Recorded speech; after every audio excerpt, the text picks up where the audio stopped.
네, 시간이 되었습니다. 다 같이 찬송가 1장과 10장으로 예배를 시작하겠습니다.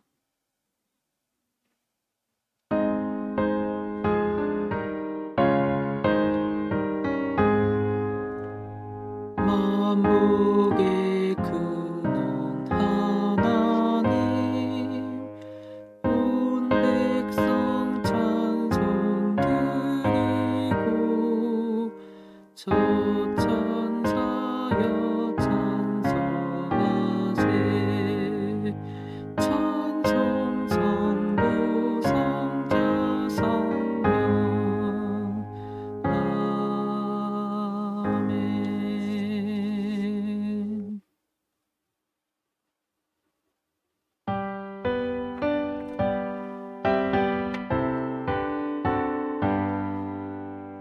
전망 오셔서 주 이름 찬송케 하옵소서. 영광과 권능의 상부여 오셔서 우리를 다스려 주옵소서. 강생한 성자요 오셔서 기도를 들으소서. 택하신 백성들 복 내려주시고 거룩한 마음을 주옵소서.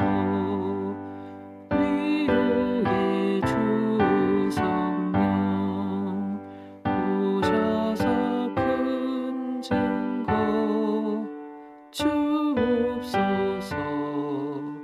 전능한 주시여 각 사람 맘에서 떠나지 마시고 계십소서. 성삼위일체께 한없는 찬송을 드립니다. 존귀한 주님을 영광 중배웠고 영원히 모시게 하옵소서. 아멘. 할렐루야. 여호와는 나의 능력과 찬송이시요 또 나의 구원이 되셨도다. 의인의 장막에 기쁜 소리, 구원의 소리가 있으며 여호와의 오른손이 높이 들렸으며 여호와의 오른손이 권능을 베푸시는도다. 하나님은 영이시니 예배하는 자가 영과 진리로 예배할지니라. 아멘. 사랑하는 형제자매 여러분, 우리는 예수 그리스도를 통해 하나님의 전적인 은혜로 구원을 받았습니다. 이 시간 그 놀라운 은혜에 감사하며 죄악된 삶을 회개하고 하나님이 보시기에 아름다운 삶을 살아가도록 간절한 마음으로 기도하겠습니다.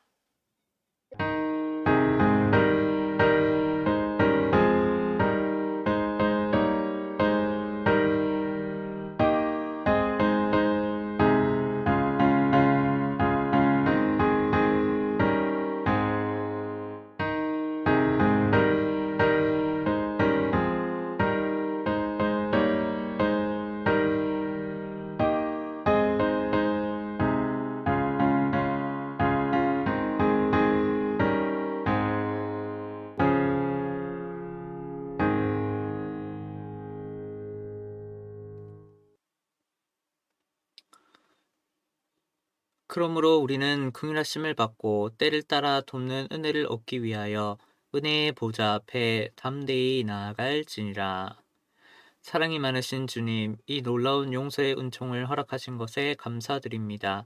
죄로 인해 잃어버렸던 구원의 기쁨과 감격을 회복하게 하신 것을 감사드립니다.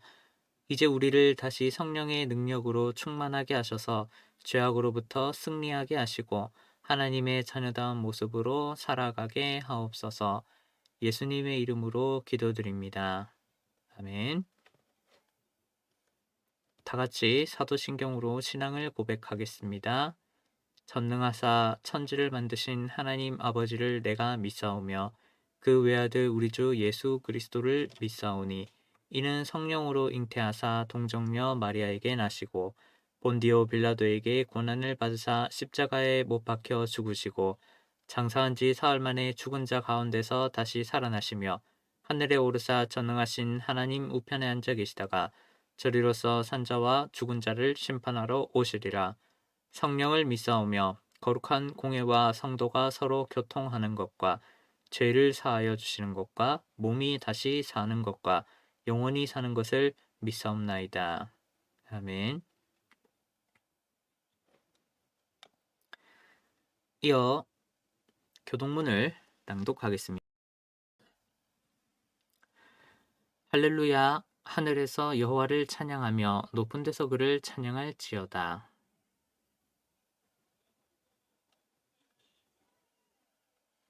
해와 달아 그를 찬양하며 밝은 별들아 다 그를 찬양할지어다.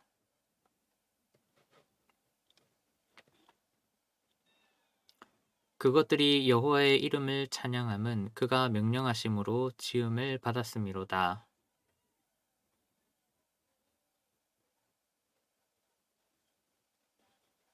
여호와의 이름을 찬양할지어다. 그의 이름이 홀로 높으시며 그의 영광이 땅과 하늘 위에 뛰어나심이로다.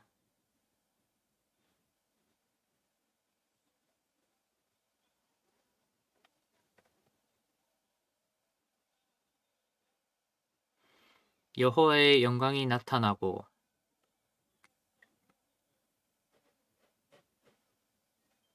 베들레헴 에브라다야 너는 유다 족속 중에 작을지라도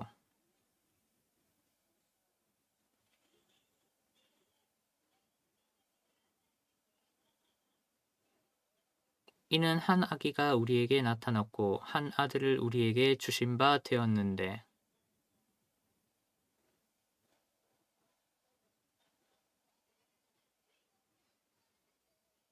영존하시는 아버지라 평강의 왕이라 할 것임이라.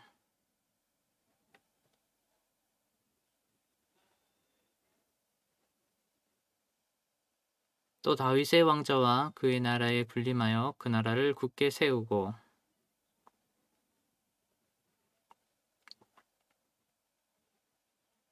천사가 이르되 무서워하지 말라 보라 내가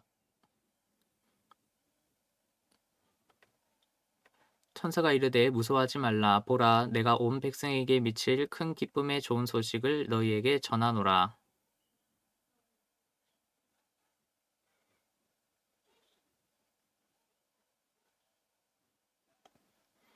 하나님께서 그를 사망의 고통에서 풀어 살리셨으니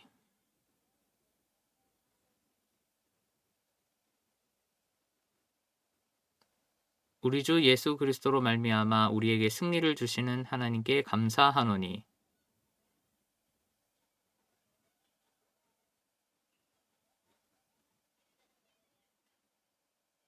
이 말을 할 때에 예수께서 친히 그들 가운데 서서 이르시되 너희에게 평강이 있을지어다 하시니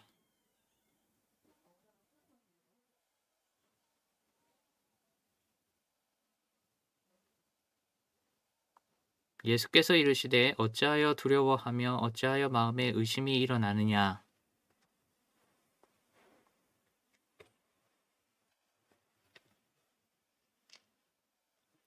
영은 살과 뼈가 없으되 너희 보는 바와 같이 나는 있느니라.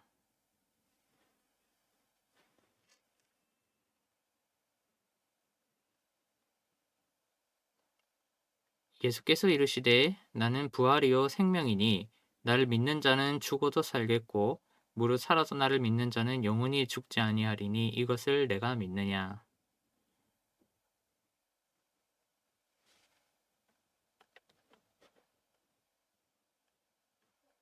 그 후에 내가 내 영을 만민에게 부어주리니 너희 늙은이는 꿈을 꾸며 너희 젊은이는 이상을 볼 것이며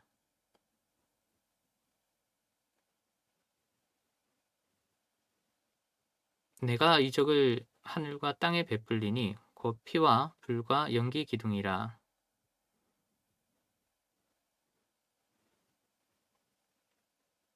해가 어두워지고 달이 핏빛같이 변하려니와.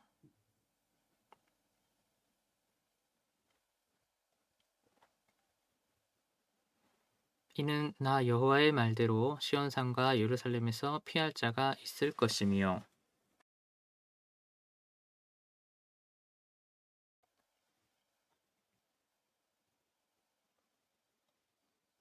무릇 그리스도 예수와 합하여 세례를 받은 우리는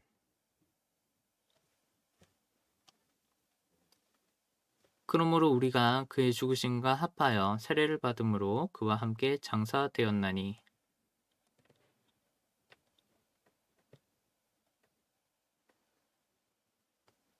우리로 또한 새 생명 가운데서 행하게 하려 함이라.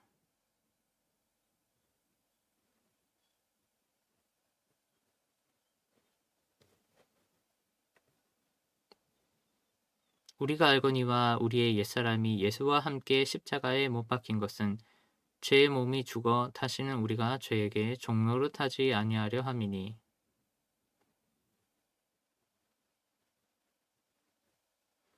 만일 우리가 그리스도와 함께 죽었으면 또한 그와 함께 살 줄을 믿노니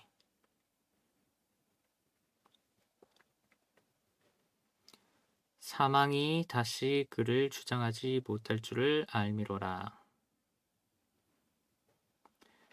예수께서 이르시되 나는 생명의 떡이니 내게 오는 자는 결코 줄이지 아니할 터이요.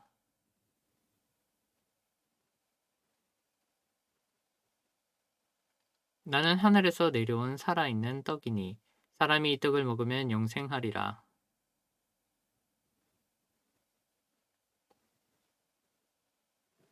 내 살을 먹고 내 피를 마시는 자는 영생을 가졌고 마지막 날에 내가 그를 다시 살리리니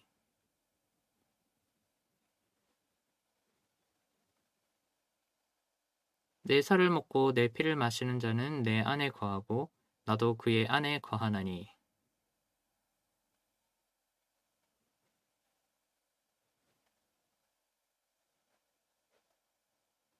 새 계명을 너희에게 주노니 서로 사랑하라. 내가 너희를 사랑한 것 같이 너희도 서로 사랑하라.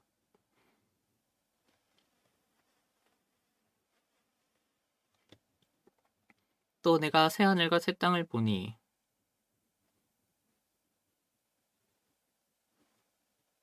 또 내가 봄에 거룩한 성 새 예루살렘이 하늘께로부터 하늘에서 내려오니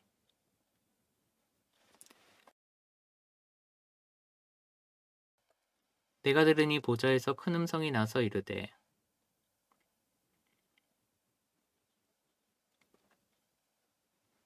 하나님이 그들과 함께 계시리니 그들은 하나님의 백성이 되고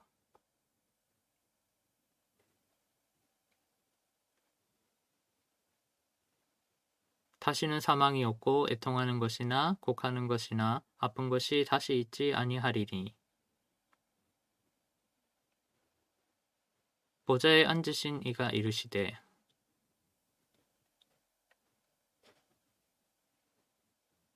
할렐루야 그의 성소에서 하나님을 찬양하며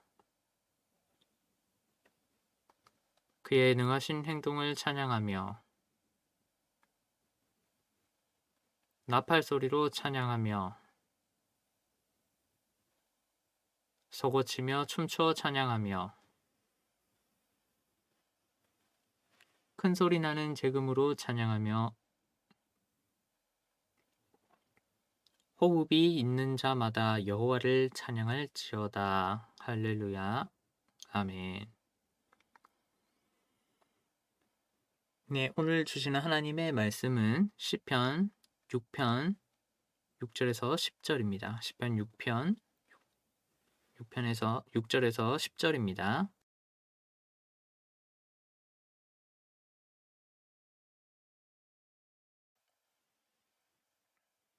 제가 봉독하도록 하겠습니다.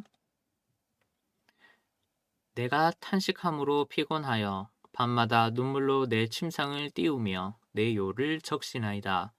내 눈이 근심으로 말미암아 쇠하며 내 모든 대적으로 말미암아 어두워졌나이다. 악을 행하는 너희는 다 나를 떠나라. 여호와께서 내 울음소리를 들으셨도다. 여호와께서 내 간구를 들으셨으며 여호와께서 내 기도를 받으시리로다. 내 모든 원수들이 부끄러움을 당하고 심히 떨미어 갑자기 부끄러워 물러가리로다. 아멘.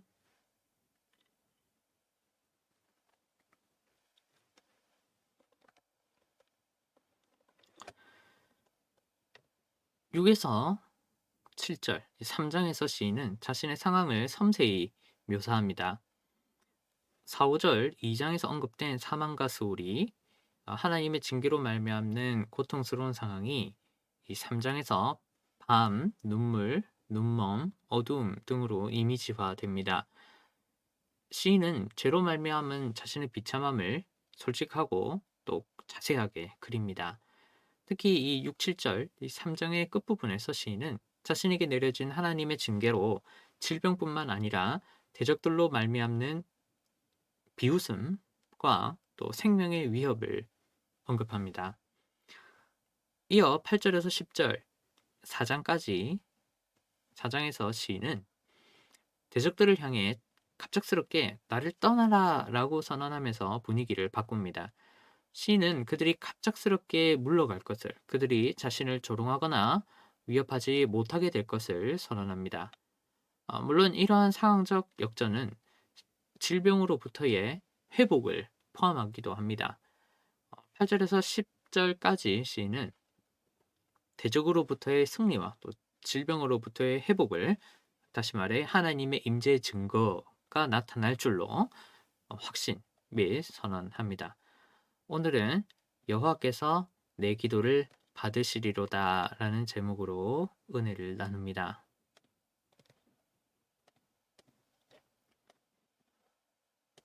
먼저 6, 7절 3장인데요. 그 중에 피곤하다는 육체적인 탈진을 전제합니다. 6, 7절에서 시인은 몸이 쇠약한 상태에서 몸을 움직이기도 힘든 상태에서 이제 막 기도를 마치고 일어나서 어지러워서 잘 걷지도 못하는 그런 상태에서, 예를 들면 탄식과 눈물로 계속 이게 하나님께 호소합니다. 좀 계속 힘듦의 연속인 것이죠. 이 밤새도록. 6절에 따르면 시인은 일종의 불면증을 겪습니다. 시인은 밤마다 잠을 자지 못합니다. 왜냐하면 하나님의 징계로 말미암아 생각이 많기 때문입니다. 시인은 내가 그때 왜 그랬을까? 왜 그런 못난 범죄를 저질렀지? 하나님이 정말 실망하셨어. 하나님의 마음을 너무 아프게 해버렸어. 게다가 많은 사람이 나의 징계를 보고 있어. 너무나 부끄럽구나. 이제 사람들을 어떻게 봐야 되지? 나는 하나님을 잘 섬기는 사람으로 소문이 났었는데 이제라도 하나님이 좀 돌아와 주시면 좋겠어. 라는 말들을 매일 밤새도록 계속 지쳐있는 상태에서 반복합니다. 시인은 자신의 범죄를 후회하며 범죄의 원인을 분석하고 또 앞으로 자신에게 벌어질 상황들을 고민합니다.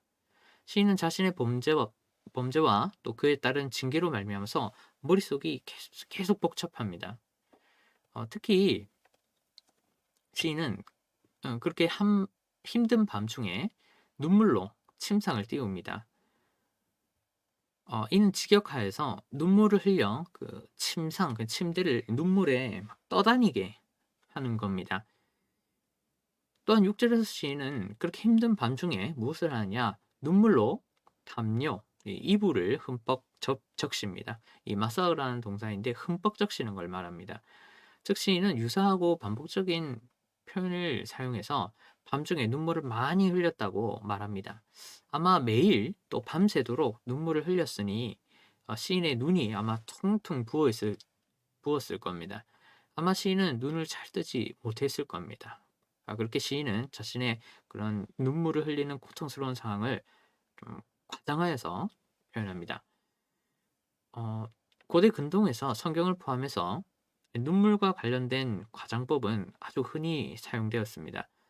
예를 들어서 꼭 성경이 아니더라도 또 다른 가나안에 있었던 문헌, 우가리 문헌은 그 가나안의 왕을 이렇게 묘사를 할 때 그 왕의 눈물이 땅에 강물같이 흘러내렸고 또 그의 요가 담요가 눈물로 흠뻑 적셔졌다라고 표현하죠. 어, 이와 비슷하게 본문의 시인은 당시에 어떤 잘 사용되던 어떤 문학적인 방법을 사용해서 자신의 고통스러운 상황을 표현을 아주 하고 있습니다.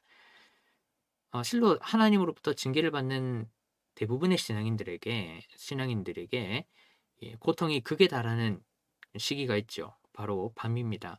밤은 외로움과 또 고요함의 대표입니다.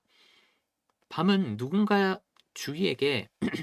주위에 아무것도 존재하지 않습니다. 밤은 하나님의 임재를 철저하게 요구합니다. 밤은 하나님의 부재로 말미암는 고통이 수면 위에 드러나는 시기입니다. 징계 중인 신앙인은 하나님의 부재를 겪는 신앙인은 밤마다 또 밤새도록 정신적으로나 육체적으로 고통스러울 수밖에 없습니다.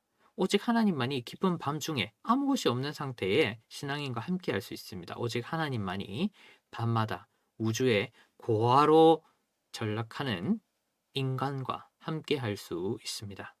오직 하나님만이 인간의 대화 상대가 될 수 있습니다. 신앙인을 포함해서 말입니다. 특히나 신앙인이 그러하겠죠. 문맥을 추론하면 시편 6편은 아침 기도 시간에 저술 및 사용된 것 같습니다. 밤이 끝나자마자 시인은 성전 또는 기도처에 나와 하나님을 찾았던 것 같습니다.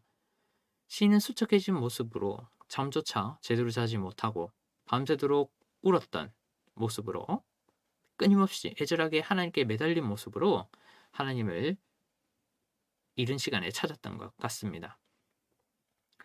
시인은 당연히 시인은 하나님과의 관계를 회복하려는 마음을 아침부터 드러내어야 했을 겁니다.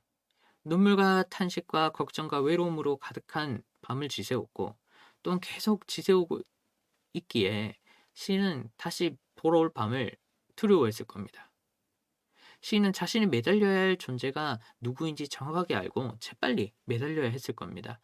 시인은 반복되는 전인격적 고통으로부터 1분 1초라도 빨리 탈출하려 했을 겁니다. 시인이 가야 할 곳은 정해져 있었습니다. 시인은 해가 뜨자마자 성전이나 기도처로 가야 했습니다. 시인은 자신을 구원할 수 있는 하나님께 빨리 나아가야 했습니다. 이어 7절에 눈이라는 단어가 등장하는데요. 보니 일반적으로 시편에서 눈은 시인 자신을 의미하는 단어로 자주 사용됩니다. 단 일반적으로 눈은 자신의 강력함을 의미하는데 반대로 시인은 눈을 자신의 쇠퇴함을 의미하도록 합니다. 즉 시인은 자신의 어떤 전인격적인 건강이 극도로 쇠약해짐을 수사학적으로 표현합니다. 풍자하는 것이죠. 시인은 일반적으로 강함을 의미하는 단어인 눈을 약함을 의미하는 단어로 일부러 바꾸어서 이렇게 사용하고 있습니다. 그렇게 이 6, 7절 전체적으로 보면 이 두 절을 보면 시인은 밤이나 눈물, 눈먼, 어두움 등의 단어를 사용하여 눈과 관련된 단어를 사용하여서 또 눈이 자신을 의미하는 그 의미임을 전제로 자신의 고통스러움을 시각적으로 묘사 및 또 풍자합니다. 동시에 7절에서 시인은 자신이 고통스러워하는 원인이 질병뿐만 아니라 대적에게도 있음을 원수에게도 있음을 밝힙니다. 갑자기 확 넘어가는 듯이 보이는데요. 시인은 하나님의 징계로 말미암는 고통을 시의 가운데 6절에서 7절 상반절까지 딱 이 고통을 딱 두고 질병과 대적을 이렇게 배치합니다. 시인은 하나님의 징계인 곧 자신을 전인격적으로 쇠약하게 만든 근본적인 원인으로 질병에 이어 대적을 자연스럽게 배치 또 등장시킵니다. 시인은 시에서 다루는 내용을 자신의 질병에서 또 대적에게로 이렇게 자연스럽게 옮깁니다. 실로 강력한 징계가 시인에게 종합 선물 세트처럼 임했습니다. 시인은 하나님의 징계로 질병뿐만 아니라 대적으로부터의 어떤 조롱과 위협을 경험했습니다. 이어 8절 10절 4장을 먼저 전체적으로 한번 살필 텐데요. 시의 끝부분에서 이 분위기가 급격하게 바뀝니다. 시인은 자신의 죄로 말미암는 고통을 하나님의 용서로 말미암는 기쁨으로 승화시킵니다. 시인은 고통스러웠던 모습을 뒤로 한 채 자신에게 주어질 기쁨을 확신 및 선언합니다. 물론 시인은 임의로 확신 및 선언하지 않습니다. 시인은 자의적으로 하나님의 용서를 구원이 되겠죠. 확신 또는 선언하지 않습니다. 시인은 범죄하였고 하나님의 징계를 받는 중입니다. 시인을 포함해서 그 누구도 임의로 또는 자의적으로 하나님께 시인을 용서하도록 강요할 수 없습니다. 이 용서, 이 구원은 하나님의 절대적인 주권입니다. 하나님이 인간이 함부로 누군가에게 하나님으로부터 용서를 받을 것이라 그렇게 말하는 행위는 스스로를 속이는 것이자 하나님의 주권을 모욕하는 것입니다. 절대로 평범한 신앙인이 하나님의 용서를 확정할 수 없습니다. 비록 이스라엘의 왕이라 하더라도 말입니다. 그렇습니다. 다윗으로 추정되는 시인은 하나님이 언제 자신을 용서할지 알 수 없을 뿐더러 더더욱 그것을 더욱이 확신 및 선언할 수는 더 없는 거죠. 심지어 하나님이 시인에게 징계를 거두지 않을 가능성도 있습니다. 오히려 그런 가능성이 농후하지요. 다윗으로 추정되는 시인은 우리아와 밧세바에게 엄청난 죄를 저질렀습니다. 밧세바는 어떻게 했습니까? 살인 교사를 했죠. 이렇게 적에게 죽도록 그렇게 막 명령을 내렸습니다. 다른 부하에게. 또 밧세바에게는 강간 내지는 간통, 유혹을 해서 간통을 한 거죠. 또 위력에 의한 그런 것도 있고, 또 추가적으로 우리아의 부하, 그 군인들이 우리아랑 같이 죽은 군인들이 있었죠. 그것은 죽을 줄 알면서도 그냥 그렇게 상황을 만든 미필적 고의 살인에 해당합니다. 일반적인 사회법에서도 이것은 죽음을 피할 수 없는 중범죄입니다. 시인으로 추정되는 다윗은 결코 하나님의 용서를 임의로 확신 및 선언할 수 없습니다. 시인으로 추정되는 다윗은 전적인 하나님의 은혜를 한결같은 겸손함으로 구할 수밖에 없습니다. 추측컨대 시인은 하나님의 메시지를 전달하는 제사장 또는 선지자의 신탁을 받은 것 같습니다. 시인의 간절한 호소에 대한 응답으로 하나님이 시인에게 용서를, 구원을 약속하신 것 같습니다. 아마 이를 근거로 시인은 자신에게 임할 하나님의 용서를 질병으로부터의 회복, 또 대적으로부터의 승리를, 그 구원을 확신하는 것 같습니다. 당시 오직 제사장과 선지자에게 제사함의 권세가 있었습니다.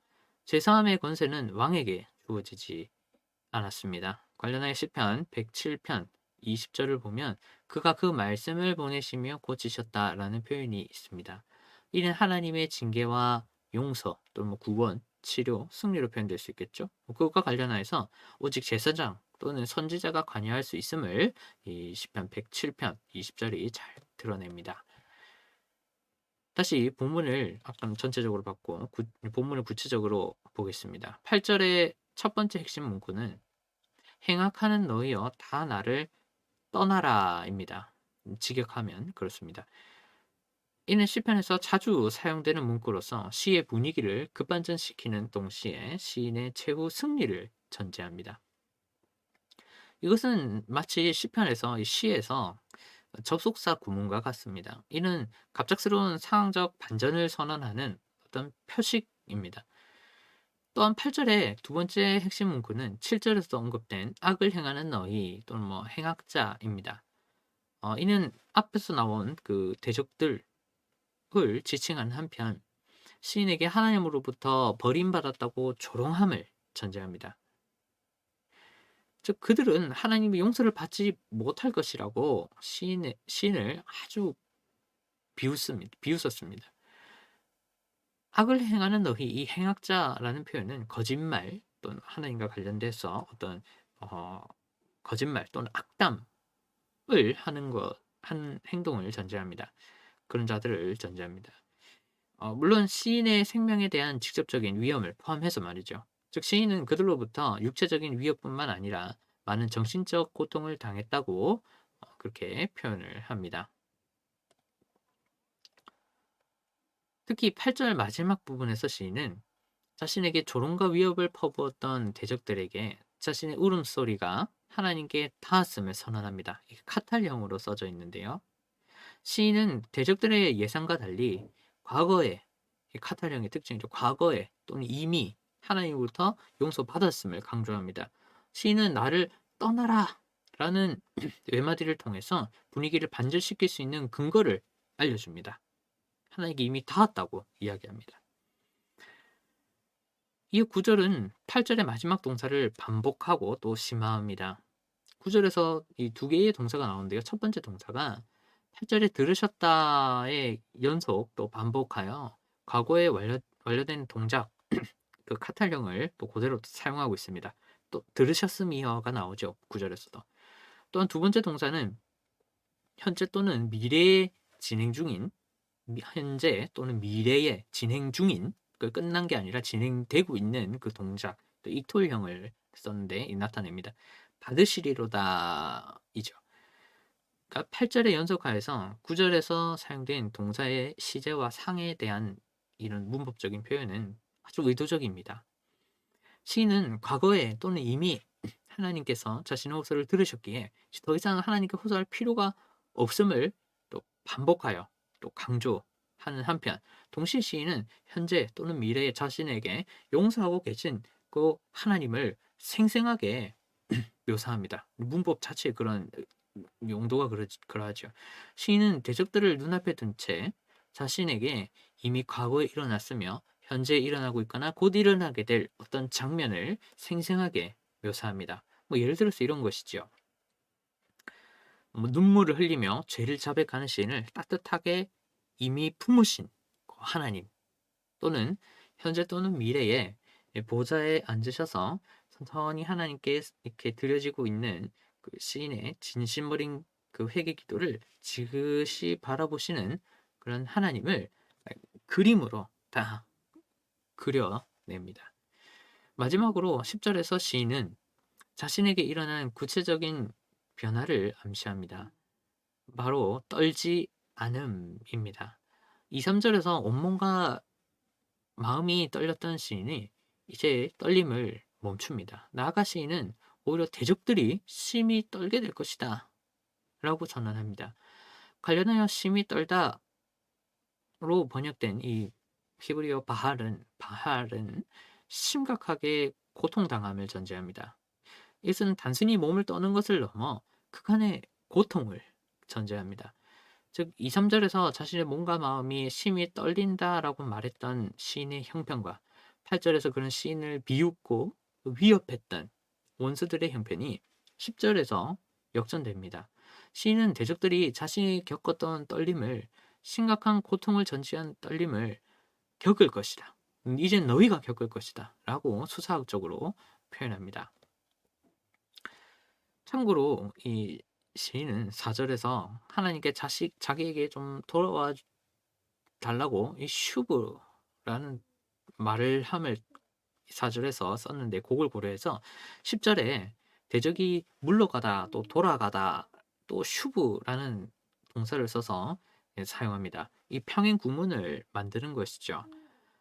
시인은 의도적으로 대적들이 물러가게 또는 돌아가게 될 것이다. 슈브하게 될 것이다. 내가 전에 슈브 돌아와 달라고 말했는데 이제 얘들이 슈브하게 될 것이다. 이렇게 재미있게 표현합니다. 대꾸법과 언어 유희를 사용하는 것이죠. 특히 이 슈브라는 표현을 통해서 시인은 그들이 종말론적으로 심판을 얻을 것이라 암시합니다. 이 슈브는 단순히 현세에서 일어나는 일뿐만 아니라 종말적으로 일어나는 일을 포함합니다. 일반적으로 시편에서 슈브는 악을 행하는 자들에게 현세적인 어떤 물러남, 패배뿐만 아니라 종말적 사망을 암시할 때에도 이 슈브가 물러가다, 돌아가다라는 이 표현을 사용합니다. 대적들은 자신의 죄, 곧 시인이죠. 하나님의 언약을 받은 용서해 줄 것이라고 말한 그 언약을 받은 백성에게 조롱하고 또 실제적인 생명의 위협을 가했습니다. 하나님을 대적한 것이죠. 하나님의 백성을 대적하는 것은 곧 하나님에게 대적한 것과 똑같습니다. 하나님의 약속을 무시하고 조롱하고 그것이 이루어지지 않을 것이라고 말을 한 것이죠. 그래서 그들은 현세적으로도 패배하게 되고 종말적으로도 또 사망하게 될 겁니다. 시인이 근거 있는 이야기를 하고 있죠. 그렇습니다. 이 대적들은 현세에 시인을 향한 조롱과 실질적인 생명의 위협을 멈출 뿐만 아니라 내세에 영원히 지속될 죽음을 겪을 겁니다. 시인에게 임한 어떤 신체적, 정신적 고통이 이제는 대적들에게 돌아갈 겁니다. 아주 극한적으로 말입니다. 이때 시인에 따르면 놀랍게도 이러한 역전, 이제 시인이 이제 좋아지고 안 좋은 상황에서 좋아지고 대적들이 이제 좋은 상황에서 안 좋은 상황으로 바뀌는 거죠. 이러한 이 역전은 한순간에 이루어질 겁니다. 시인은 매우 절망적임에도 순식간에 하나님의 용서가 있다면 이 상황이 바뀔 수 있다고 선언합니다. 시인은 언약에 근거한 하나님의 용서가 자신에게 대적으로부터의 승리 또는 질병의 치유를 가져옴을 하나님의 임재 증거에 나타남을 선언합니다. 그렇게 될 것이다 라고 말합니다. 실로 대적들은 자신의 행동을 통해서 신앙이 없음을 종말적으로 죽을 수밖에 없음을 자증합니다. 그들은 시인을 하나님의 공동체 속 일원으로 여기지 않습니다. 이것이 증거입니다. 그들은 시인에게 주어지는 징계와 관련하여서 그 시인을 불쌍히 여긴다거나 그렇게 하지 않고 자신에게 뭔가 주어질, 뭔가 얻어질 그것을 계산할 뿐입니다. 그들은 시인에게 임한 하나님의 징계를 막 기뻐하고 징계가 시인에게 계속되기를 바라고 직접 아니면 시인을 직접 죽이려고도 하고 시인과 하나님의 관계가 회복되지 않기를 바랄 뿐입니다. 시인을 형제로 여기지 않죠. 그들에게 형제 사랑이 없습니다. 그들에게 참된 신앙이 없습니다. 어떻게 보면 그들은 일시적으로 하나님께 사용되는 도구, 일회용품에 지나지 않습니다. 그들은 시인에게 범죄를 깨우치게 하고 시인을 하나님께로 돌아오게 만드는 도구, 일회용품에 불과할 뿐입니다. 안타깝지만 그것이 그들의 한계입니다. 말씀을 맺겠습니다. 간혹 그리스도인도 하나님이 보시기에 심각한 범죄를 저지를 수 있습니다. 이는 누구에게 언제든 일어날 수 있습니다. 그리스도인은 죄를 짓지 않기 위해 몸부림치지만 간혹 큰 죄를 짓기도 합니다. 이에 그리스도인은 하나님으로부터 가끔 징계를 받습니다. 질병이나 또는 대적이나 여러 가지 고통을 당하기도 합니다. 심지어 그것은 종합 선물 세트처럼 한 번에 이렇게 올 수도 있습니다. 그럴 때에 어떤 신앙인이 화가 난 하나님과 징계하는 하나님을 체험할 때 마치 아주 좁고 긴 통로를 걷는 그런 답답함과 공포감을 느낄 때 신체적으로나 정신적으로 극한의 고통을 느낄 때 그리스도인으로서 어떻게 행동해야 할까요? 하나님의 큰 징계를 받고 있을 때 어떻게 해야 할까요? 하나님이 얄밉다면서 하나님의 존재 자체를 거부해야 할까요? 아니면 하나님이 두렵다며 하나님과의 만남을 거부해야 할까요? 아니면 하나님이 어떻게 이럴 수 있냐며 어린이처럼 그냥 원망만 하고 있어야 하나요? 아니면 성숙한 어른처럼 하나님께 나와 눈물로 호소하며 용서를 빌어야 할까요? 시편 6편의 시인은 하나님이 자신에게 맺어주신 언약에 근거하여 죄를 자복하는 자에게 신앙인에게 용서를 베풀기로 작정한 하나님의 특성에 근거해서 이 시인이 하나님께 나아갑니다. 시인은 밤마다 또한 밤새도록 눈물을 흘리며 자신의 잘못을 고백하고 심지어 비참한 몰골을 이른 아침에 막 하나님께 징계를 받고 있고 막 엉망진창이 되어가지고 그런 몰골을 사람들에게 드러내면서 그것도 아침마다 성전 또는 기도처에 나아갑니다. 시인은 진심 어린 회개를 행동으로 증명합니다. 간절했기 때문이죠. 다행스럽게도 하나님은 언약에 근거하여 시인에게 용서를 베풀 것이라 말씀했습니다. 하나님은 시인에게 대적으로부터의 구원을 베풀어 시인에게 용서를 베풀기로 작정했음을 누군가를 보내서 알려줬습니다. 물론 여기에는 시인에게 임한 질병으로부터의 치유를 포함하죠.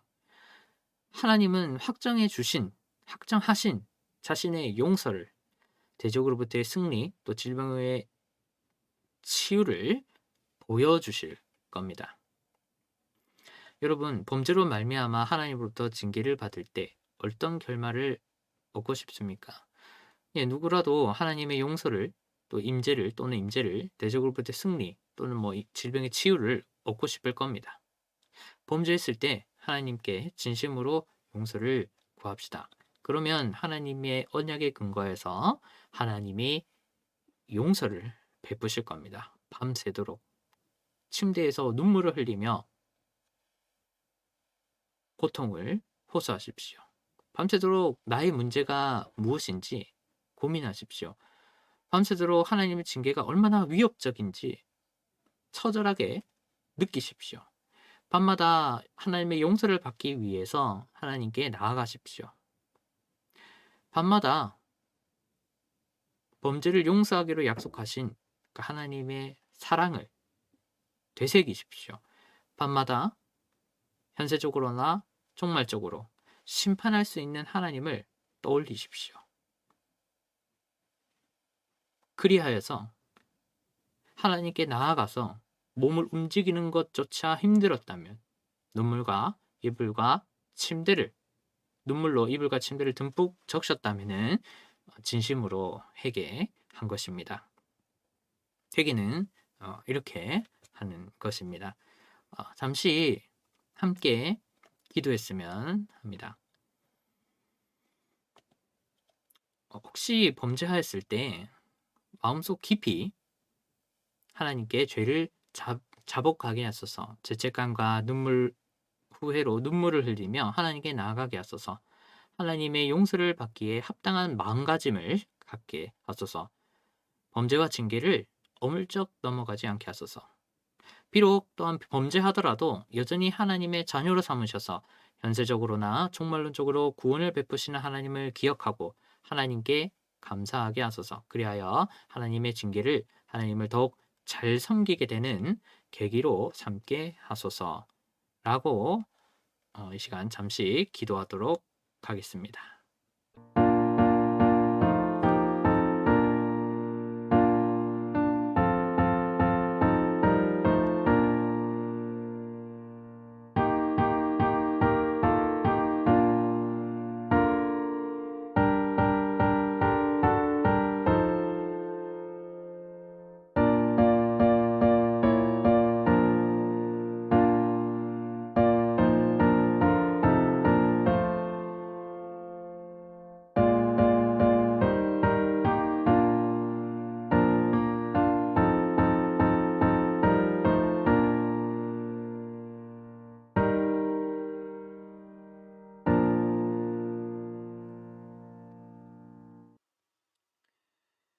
하나님, 이 시간 간절한 마음으로 기도하였습니다. 혹시 범죄했을 때 마음속 깊이 하나님께 죄를 자복하게 하소서, 하나님께 용서받기에 합당한 그런 마음가짐을 갖게 하시고 또 하나님 앞에 그러한 마음을 행동으로 드러낼 수 있도록 도와주시옵소서. 그리하여서 우리의 마음이 참으로 하나님께 죄를 자복하고 있음을 드러내게 확증하게 하시옵소서. 비록 범죄하더라도 또 여전히 하나님의 자녀로 삼으셔서 현세적으로나 종말론적으로 구원을 베푸시는 하나님을 기억하고 감사하게 하소서. 나아가 하나님의 징계를, 하나님을 더욱 깊이 알고 하나님을 더욱 잘 섬길 수 있는 계기로 삼게 인도해 주시옵소서. 하나님 또한 감사와 순종의 마음을 담아 예물을 드립니다. 이 예물을 기쁘게 받아주시고 하나님이 기뻐하시는 곳에 사용해 주시옵소서. 감사드리며 예수님의 이름으로 기도드립니다. 아멘. 네, 교회 소식인데요. 약간 주보가 바뀌었습니다. 많이 조금 바뀌었는데요. 주보 왼쪽 하단에 보시면 예배 안내가 있습니다. 주일 예배 안내. 기존에 연구소 홈페이지 공지사항 또 들어오셔서 예배 및 강의 URL, 그 제목이 약간 바뀌었죠. 공지사항에 예배 및 강의 URL 그 앞에 가로 열고 현재라고 되어 있을 겁니다. 그곳으로 들어오시면 됩니다. 이제 전에는 카카오 TV를 썼는데 이제는 유튜브를 쓰기로 했습니다. 우리 카카오톡에서 교보와 개혁신학 목회 연구소 검색하시면 됩니다. 카카오톡에서 똑같이 검색하셔서 홈이나 또 소식을 보면 또 예배 및 강의 URL 바로 가기, 또 앞에 현재가 아마 붙어 있을 겁니다. 안 붙어 있을 수도 있는데 하여튼 그렇게 들어오시면 유튜브로 들어오시면 됩니다. 조금 수정해 놓았다는 거 말씀드립니다. 그래서 그 유튜브 들어오셔서 이제 4K 화질로 UHD로 설정을 하시면 지금 방송도 그렇게 되고 있습니다.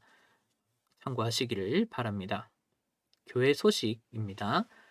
교회원 가입 안내 홈페이지를 또 참고하시면 또 공지사항에 나와 있습니다. 2022년 제자훈련이 진행 중입니다. 그 내용을 참고하시고 하시면 되겠습니다. 예배 및 강의 URL 안내인데요. 조금 더 설명을 드리면 이제 유튜브로 채널을 바꾸었습니다. 근데 채널명이 지금 제가 운영을 하다 보니까 장창안으로 일단 되어 있는데 이것을 교부와 개혁신학 목회연구소로 곧 바꿀 겁니다. 눌러놨는데 이게 반영되는데 시간이 조금 걸립니다. 그래서 그렇게 진행 중임을 말씀을 드리고 또 헌금 안내 참고해 주시고 또 각종 문의사항은 교회 핸드폰 또는 카카오톡 1대1 채팅, 카카오톡 또는 이메일로 연락을 주시기를 바랍니다. 관찰과 이해와 적용 사용해 주시면 되겠습니다. 그리고 주보 오른쪽 하단에 정기 모임 또 유튜브 채널명은 현재 장창안으로 되어 있고 유튜브에서 교부와 개혁신학 목회 연구소라고 치면 또 나옵니다. 장창안으로 쳐도 되고 열린개혁교회라고 쳐도 또 바로 여러 가지 자료들이 나옵니다. 그래서 밑에 URL www.youtube.com 이렇게 쭉 채널 쭉쭉쭉 나온 거 참고하시면 되겠습니다. 이상입니다. 하나만 더 설명을 드리면 유튜브의 경우 좀 무차별적인 그런 저작권 관여해서 문제가 많이 생깁니다. 그래서 라이브로는 그냥 이렇게 하는데 예배 자료를 업로드할 경우 제가 음소거를 처리할 수 있습니다. 찬양이나 찬송가에 여기저기서 막 계속 그 돈 때문에 자꾸 거는데 이제 그래서 음소거를 할 수 있음을 공지를 드립니다. 잘못된 것이 아님을 말씀드립니다. 이상입니다. 찬송가 29장으로 예배를 마치겠습니다.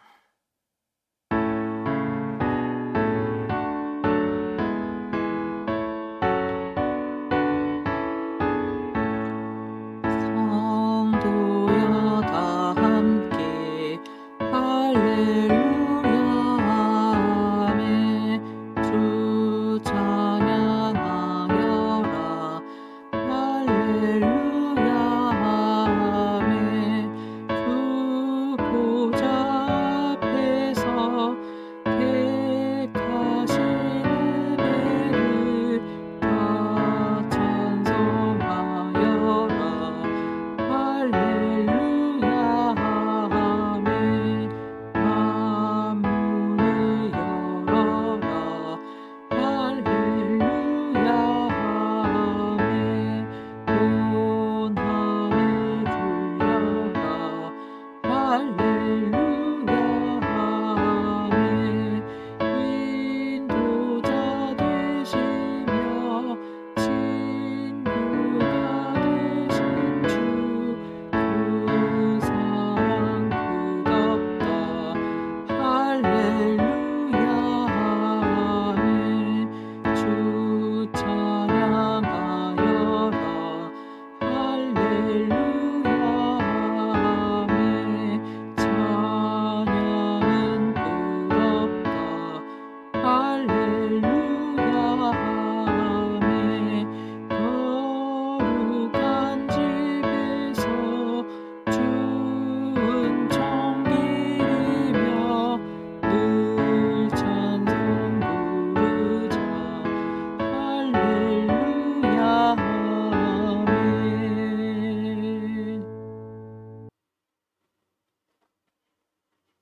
이제는 우리 주 예수 그리스도의 은혜와 하나님 아버지의 극진하신 사랑하심과 성령님의 함께 하심이 오늘 말씀을 듣고 말씀을 실천하기를 원하는 모든 사람들 머리 위에 이제로부터 영원토록 항상 함께 있을지어다.